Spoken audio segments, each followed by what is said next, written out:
어떤 책에서 나온 이야기입니다. 파브르 곤충기라는 책을 쓴 이 곤충학자 파브르는 날벌레들의 모습을 주의 깊게 살펴보았다고 합니다. 그런데 아주 중요한 사실을 한 가지 발견하게 됩니다. 그것은 이 날벌레들이 아무런 목적이 없이 그냥 자기 앞에서 날고 있는 그 벌레를 따라서 빙빙 돌면서 계속 날고 있더라는 것입니다. 정해진 방향이나 정해진 목적이 없이 그냥 돌고 있었던 것입니다. 이 벌레들이 그렇게 7일 동안을 계속 자기 앞에 있는 벌레를 따라서 빙빙 돌다가 7일 후에 굶어서 죽었다고 합니다. 그러면서 이 책의 저자가 말하기를 한 통계 자료에 따르면 전체 인구의 인류 전체의 87%가 마치 이러한 인생을 살아가고 있다라고 이야기를 한 내용을 본 적이 있습니다. 인생의 방향, 그리고 인생의 목적을 잃어버린 채로 다른 사람들과 자신을 끊임없이 비교하며 남들처럼 되지 못하는 자신의 모습 때문에 늘 괴로워하고 마음의 원망과 분노로 가득 차 있는 그러한 인생을 살았던 사람, 그런 사람이 바로 오늘 본문에 등장하는 38년 된 병자였습니다. 이 사람이 38년 동안 지냈던 장소가 어디였을까요? 바로 베데스다라는 연못이었습니다. 베데스다라는 이 이름의 뜻은 은혜의 집이라는 뜻입니다. 이 장소에 은혜가 있다라는 그런 의미를 갖고 있기도 합니다. 그러나 사실은 이름만, 허울만 좋았을 뿐 이 장소에는 은혜가 없었습니다. 오늘 본문 3절과 4절에 보면 이 연못에 대한 정보들이 나오고 있습니다. 우리 같이 읽겠습니다. 여기에는 눈먼 사람들, 다리 저는 사람들, 중풍 환자들 등 많은 장애인들이 누워있곤 했습니다. 그들은 물이 움직이기를 기다리고 있었습니다. 주의 천사가 가끔 내려와 물을 휘저어 놓았는데 물이 움직일 때 맨 먼저 못에 들어가는 사람은 무슨 병에 걸렸든지 다 나았습니다. 여기에 잘 보시면 괄호로 표시가 되어 있습니다. 3절 중간부터 4절 끝까지 괄호로 표시가 되어 있습니다. 이 부분이 성경이 괄호로 표시한 이유는 성경의 원래 사본에는 나오지 않기 때문입니다. 이것은 전해져 내려오는 미신이기 때문에 그렇습니다. 이때 당시에 성경이 하나님의 말씀도 아니고 이것은 사실을 기록한 내용도 아니기 때문에 이 성경을 번역하는 가운데 괄호로 표시를 한 것입니다. 그래서 영어 성경에 보면 이 구절이 아예 없습니다. 예수님이 사셨던 시대에 이 베데스다 연못에는 이러한 전설이 전해지고 있었다는 것입니다. 왜 은혜의 집이라고 불리웠는지를 이야기하는 것이죠. 4절에 보면 전설의 내용이 이렇게 시작이 되죠. 가장 먼저 천사가 가끔씩 내려와서 물을 휘저을 때가 있는데 그때마다 물이 움직일 때 가장 먼저 물에 들어가는 사람이 병이 낫는다는 것입니다. 그렇기 때문에 그런 은혜가 있기 때문에 은혜의 집이라고 불리웠던 것입니다. 아마도 이 물이 온천수였던 것 같습니다. 온천이 나오는 지역에 가보면 이 물과 함께 물방울이 땅에서 막 솟아나는 것을 우리가 보게 되죠. 그런데 그렇게 물이 움직이는 것을 통해서 아마 사람들은 이 물의 움직임을 보고 천사가 지금 물을 휘저었다라고 생각했을 수도 있습니다. 언제부터 이 장소에서 이런 미신이 생기게 되었는지는 알 수 없습니다. 그런데 이 전설을 듣고 수많은 사람들이 이 베데스다라고 하는 장소로 몰려들었습니다. 3절에 보니까 눈먼 사람, 그리고 다리 저른 사람, 중풍병에 걸린 사람, 수많은 장애인들이 있었다고 성경이 말씀하죠. 그리고 이 오늘 본문에 나오는 주인공인 이 병자도 38년 동안이나 이 장소에 있었다고 성경이 말씀하고 있습니다. 이 분위기가 어땠을까요? 평소에 이 병자들은 서로 당신은 어떻게 이곳에 오게 됐습니까? 아마 위로하고 아이고 힘드시겠네요. 정말 많이 어려우시겠네요. 공감하고 위로하고 그렇게 격려하는 그러한 시간을 평소에 보냈을 수도 있습니다. 그런데 이따금씩 물이 움직일 때마다 분위기가 어떻게 바뀌었을까요? 갑자기 서로 물에 먼저 들어가기 위해서 밀치고 경쟁하고 싸우는 그러한 자리로 바뀌었지 않았을까? 많은 학자들은 이 베데스다의 분위기를 그렇게 이야기하고 있습니다. 은혜의 집이라고 이야기를 했지만 사실은 경쟁의 자리, 다툼의 자리, 그리고 싸움의 자리였던 것입니다. 저는 이러한 모습이 마치 우리가 살아가고 있는 이 세상의 모습이 아닌가 하는 생각을 해보게 되었습니다. 사람들은 어떤 생각을 가지고 있을까요? 확실하게 보장되어 있지도 않은, 어쩌면 막연한 환상과도 같은 그러한 이야기 속의 주인공이 되고자, 한번 내가 그런 환상을 이루는 주인공이 되어보겠다고 서로 세상 속에서 경쟁하고 싸우고 보이지 않는 신경전을 벌이는 그런 모습을 한번 상상해 보십시오. 만약 싸움에서 누군가가 1등을 해서 물에 들어갔다고 한번 생각해 보겠습니다. 그 사람은 정말 나았을까요? 저는 아니라고 생각합니다. 미신이잖아요. 게다가 1등으로 물에 들어갈 정도면 이 사람은 아픈 사람이 아니죠. 이미 아픈 사람이 아닌 것입니다. 그 사람이 치료받아야 할 병이 크다면 얼마나 크겠습니까? 그런 사람이 가진 병은 굳이 이런 물에 들어가지 않아도 금방 나을 수 있는 병이 아닐까, 저는 그렇게 생각을 해보았습니다.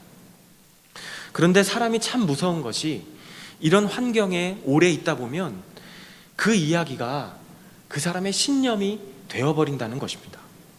그리고 어느새 그 신념이 한 사람의 인생의 목적이 되어버린다는 것입니다. 인생의 목적을 바꾸어 버릴 수 있는 그러한 상황까지 오게 된다는 것이죠. 이 병자가 38년 동안 이런 환경에 있었습니다. 이런 환경에서 자기보다 물에 먼저 들어갔던 수많은 사람들을 봤겠죠. 그리고 그 사람들이 아마 이야기했을 겁니다. 와, 나았다. 야, 나았다. 사실 병이 그렇게 크지 않았을 거라고 저는 봅니다. 그런 모습을 38년 동안 봤던 이 사람이 어떤 마음을 갖게 되었을까요? 자기 자신도 어느새 남들보다 물에 먼저 들어가야만 내가 성공할 수 있구나. 내가 정말 제대로 된 인생을 살기 위해서는 남들보다 앞서서 물에 들어가야 되는구나 라는 생각을 할 수밖에 없었을 것입니다. 그것이 자신의 신념이 되었을 것이고 인생의 목적이 되었을 것입니다.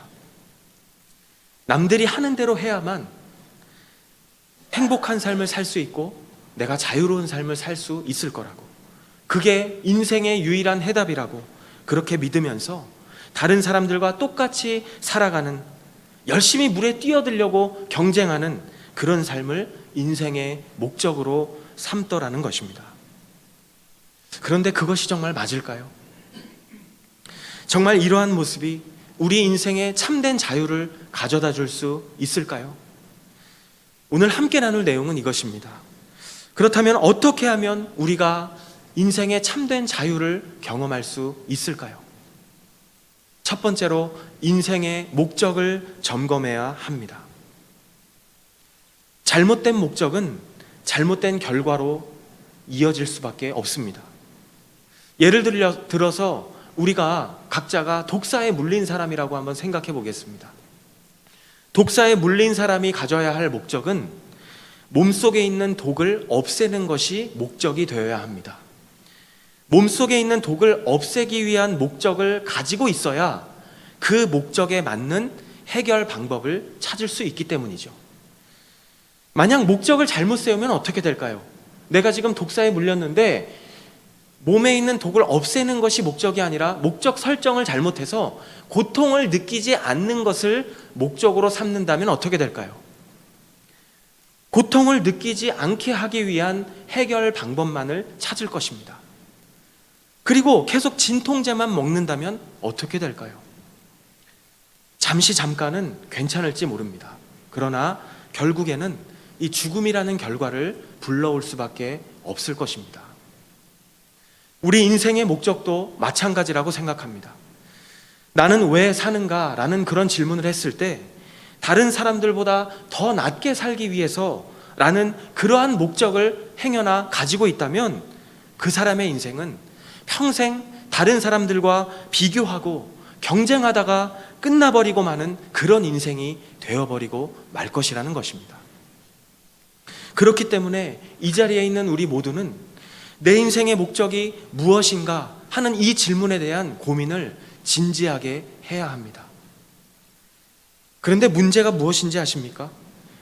우리 인간이라는 존재는 스스로 아무리 고민하고 평생 고민을 해도 인간의 참된 인생의 목적을 발견할 수가 없더라는 것입니다. 평생 찾을 수도 없다는 것입니다. 우리 스스로의 능력으로는 인생의 참된 목적을 알 수가 없다는 것입니다. 그런데 그런 사람들이 모여있는 이 베데스다에 누가 찾아오십니까? 바로 우리 예수님께서 이 자리에 찾아오십니다. 베데스다를 찾아오신 예수님은 특별히 38년 동안 이러한 환경 속에 살고 있었던 이 병자에게 찾아오십니다. 그리고 이 사람에게 질문을 하십니다. 뭐라고 질문하십니까? 네가 정말 낫기 원하느냐? 네 병이 정말 낫기를 원하느냐? 이 질문의 의도가 무엇입니까? 38년 동안 버티면서 네가 지금까지 여기서 살아온 네 인생의 목적이 정말 낫고 싶어서가 아니냐? 이 사람의 아주 지금 근본적인 문제를 터치하고 있는 것이죠. 인생의 목적을 터치하고 있는 그런 질문이 아닐 수 없습니다. 맞습니다.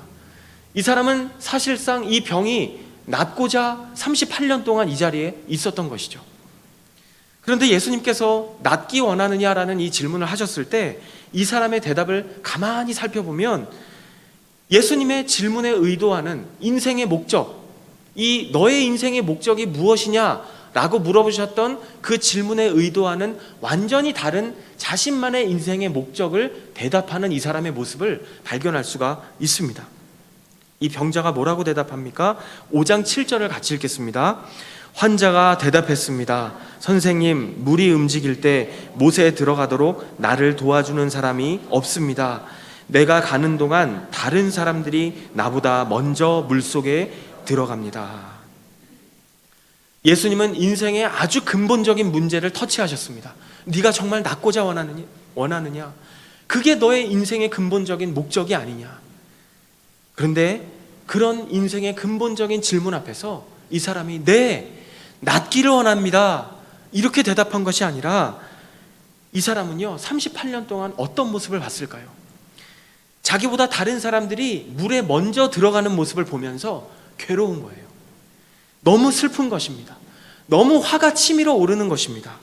그러다 보니까 이 사람의 목적이 처음에는 낫고 싶다는 것이 아마 여기에 있었던 자신이 살아가는 목적이었을 텐데 이제는 어떠한 목적으로 바뀌게 됩니까?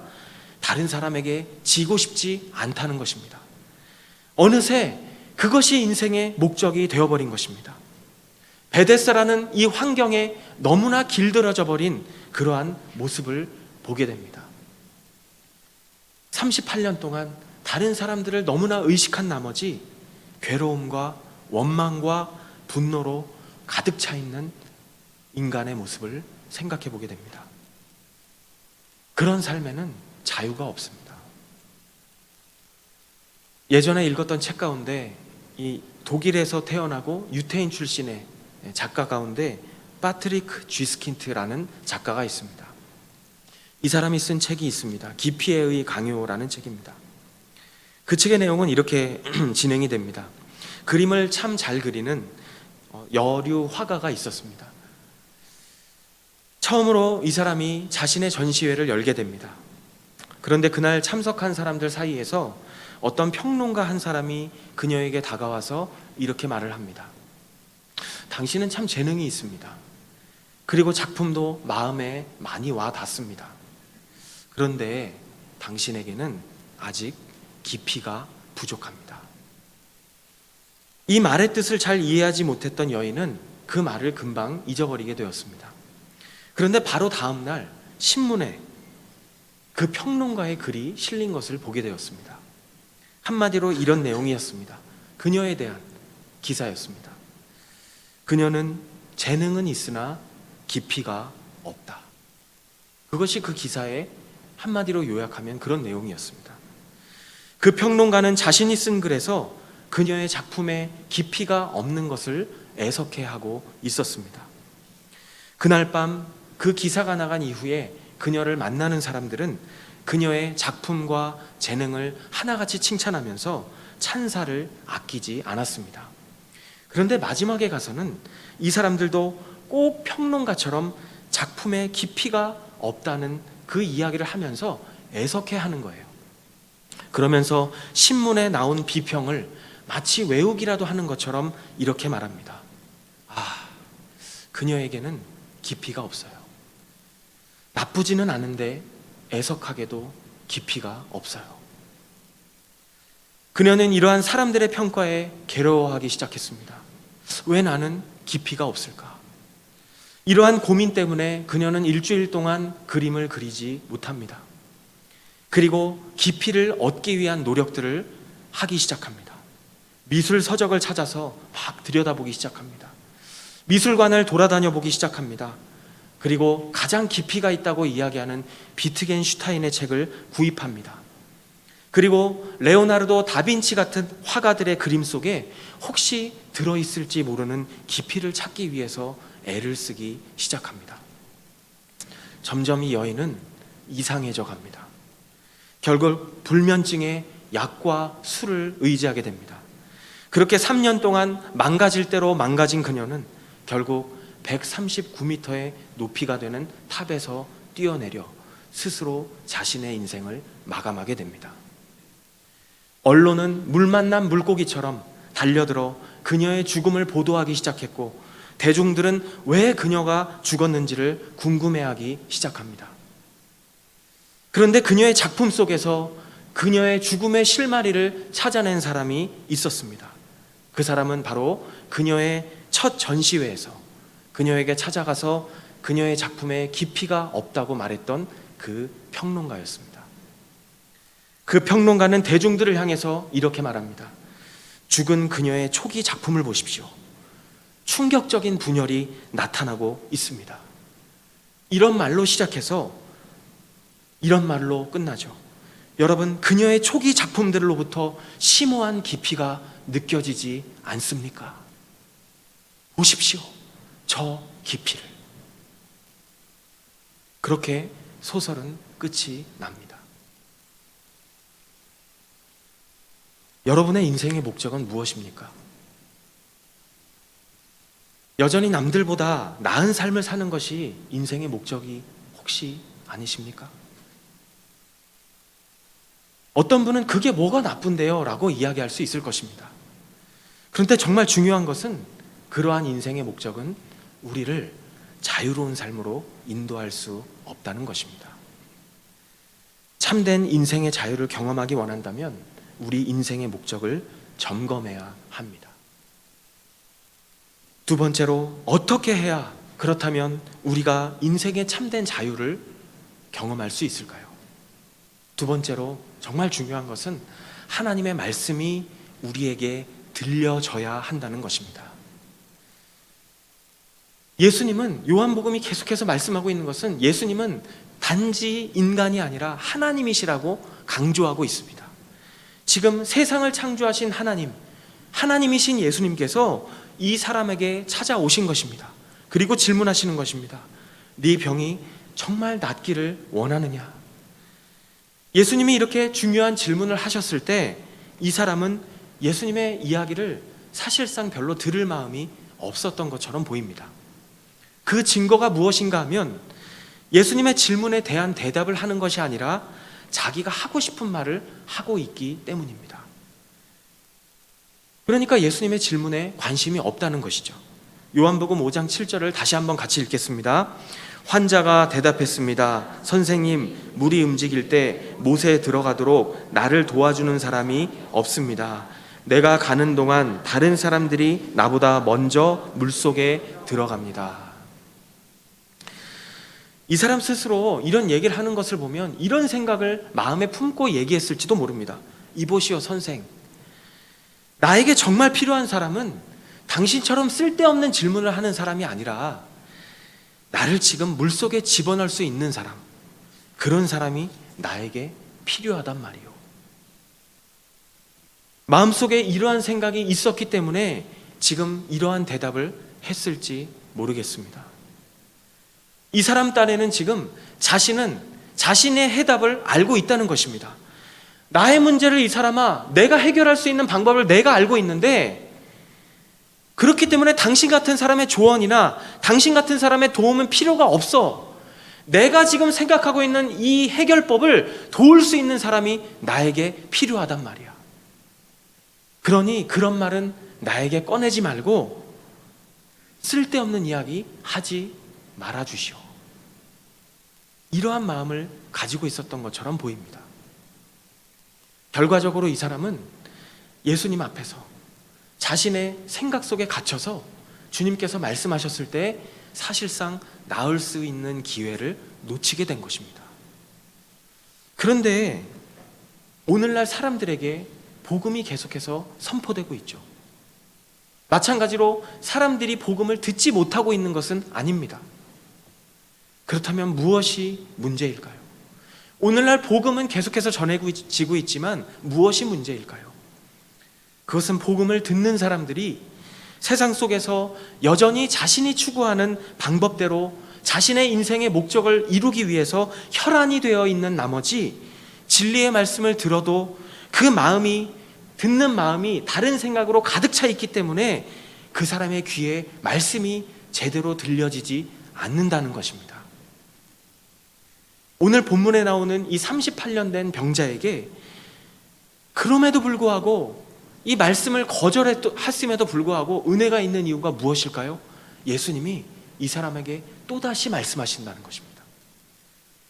첫 번째 기회를 놓쳤는데도 이 사람은 두 번째로 예수님의 말씀을 들을 기회가 있었다는 것입니다. 그런데 놀라운 것은요, 이번에 예수님의 이 말씀이 이 사람의 귀에 들려졌다는 것입니다. 사랑하는 여러분, 이 말씀이 내 귀에 들려지는 것이 은혜인 줄로 믿습니다. 예수님이 두 번째로 말씀하신 이 말씀이 이 사람에게 들려진 것입니다. 너의 자리를 들고 걸어가라. 말씀이 들려지니까요, 이 사람이 자신의 귀에 이 말씀이 자신의 귀와 자신의 마음 가운데 들려졌을 때 이 사람은 즉각적으로 말씀의 능력을 경험하게 되었습니다. 그리고 어떻게 됩니까? 이 메마르고 삭막한 이 베데스다에서 벗어나게 되는 참된 자유를 경험하게 되었습니다. 사실 예수님은 오늘날에도, 지금 이 순간에도 계속해서 우리에게 사실 말씀하고 계시죠. 그런데 문제는 무엇입니까? 주님의 그 말씀이 내 안에, 내 귀에 진정으로 들려지고 있는가 하는 것입니다. 지금 이 시간에도, 이 자리에도 사실 우리는 이 자리에 앉아 있습니다. 그리고 함께 말씀을 나누고 있습니다. 말씀을 듣고 있습니다. 그러나 이 말씀이 내 귀에, 그리고 내 마음에 들려지지 않는다면 혹시 내 마음 속에, 내 생각 속에 이 38년 된 병자가 가지고 있었던 나만의 생각이 꽉 차 있는 것은 아닌가 점검해 보아야 합니다.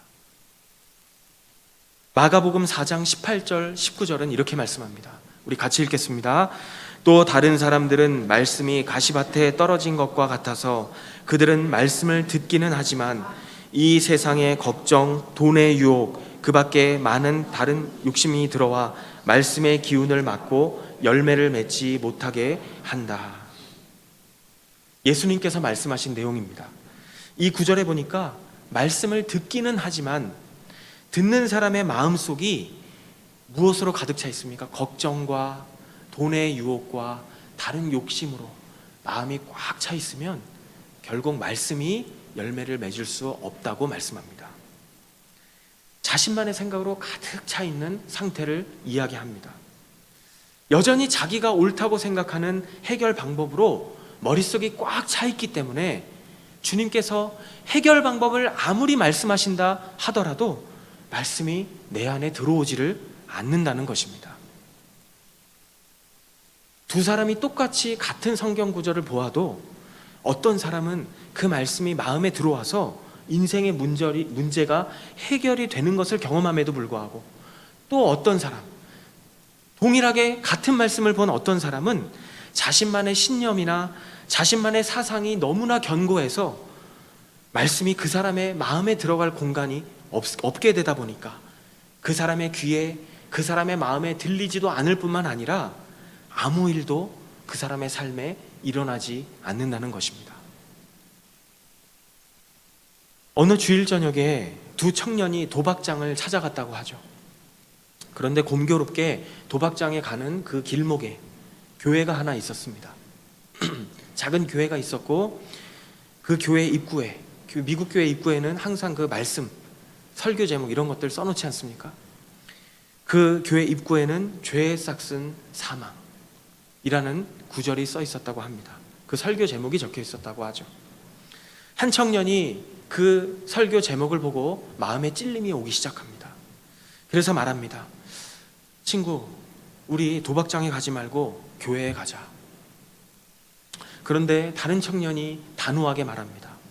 한번 결심했으면 가야지. 무슨 교회는 교회야. 그리고 결국 이 한 청년은 그대로 도박장으로 갔고, 한 청년은 교회로 가게 됩니다. 그리고 이 청년은 하나님의 말씀 앞에 자신의 모든 죄를 회개하고 새로운 삶을 살기로 결단합니다. 30년 후에 그 교회로 갔던 청년은 미국의 22대 그리고 24대 대통령이 되었던 클리블랜드였습니다. 클리블랜드가 대통령이 되었을 때 각 신문들은 앞다투어 그의 기사를 써내려 갔습니다. 이 신문은 조그마한 시골 동네까지 가게 되었습니다. 마침내 미국에 있는 한 교도소에도 이 신문이 들어가게 되었습니다. 교도소 2층에 아주 초라한 그 2층의 끝방에 얼굴에 흉측한 칼자국이 있었던 사형수가 있었다고 합니다. 간수가 죄수에게 이 신문을 건네주었습니다. 이 신문을 받은 사람은 눈이 휘둥그레해졌습니다. 그리고는 땅을 치며 후회를 했다고 합니다. 정말 놀라운 것은 주님의 말씀이 나에게 정말 들려지기만 해도 우리가 말씀의 능력을 체험할 수가 있다는 것입니다. 주님은 오늘도 우리에게 말씀으로 일하십니다. 꼼짝없이 베데스다 연못에 갇혀서 자신의 힘으로 도저히 움직일 수도 없었던 이 사람에게 예수님의 말씀이 들려졌을 때, 처음에는 들려지지 않았지만 예수님이 두 번째 말씀하실 때 이 사람은 들려졌습니다. 그랬을 때 이 사람은 이 지옥 같은 장소를 벗어나는 자유를 경험했다는 것입니다. 진리이신 예수님의 말씀만이 우리에게 자유를 주실 수 있습니다. 그리고 말씀만이 우리에게 진정한 치유와 회복을 경험하게 하실 줄로 믿습니다. 사랑하는 여러분, 예수님만이 우리의 진정한 소망이십니다. 오늘 이곳에 모인 우리 가운데 아직도 내가 옳다고 생각하는 어떤 신념, 사상, 철학, 그것으로 인해서 하나님의 말씀이 내 귀에 별로 들어오지 않고 마음에도 들어오지 않는 그런 분이 계십니까? 그러면 기도했으면 좋겠습니다. 하나님은 우리의 기도를 들어주시는 분이십니다. 저도 한때 온갖 경전과 종교의 경전과 철학에 심취했던 때가 있었습니다. 그런데 결국에는 주님의 말씀이 저를 자유케 하시는 것을 저는 경험하게 되었습니다. 그것을 체험했던 그때 저는 비로소 알게 되었습니다. 하나님의 말씀만이 나를 살릴 수 있다는 것을 알게 되었습니다. 저는 지금도 세상의 여러 책들을 읽고 있습니다. 그런데 읽는 이유는 분명합니다. 결국 이 책을 읽고 말씀으로 돌아가야 된다는 것을 확인할 수밖에 없구나. 결국에는 말씀으로 돌아갈 수밖에 없게 합니다. 사랑하는 여러분, 하나님의 말씀이 나에게 들려지는 은혜가 있기를 간절히 소망합니다. 그 말씀이 나에게 들려졌을 때 그 말씀이 나를 살리는 것을 경험하는 복된 한 주간의 삶이 되기를 간절히 축복합니다. 기도하시겠습니다.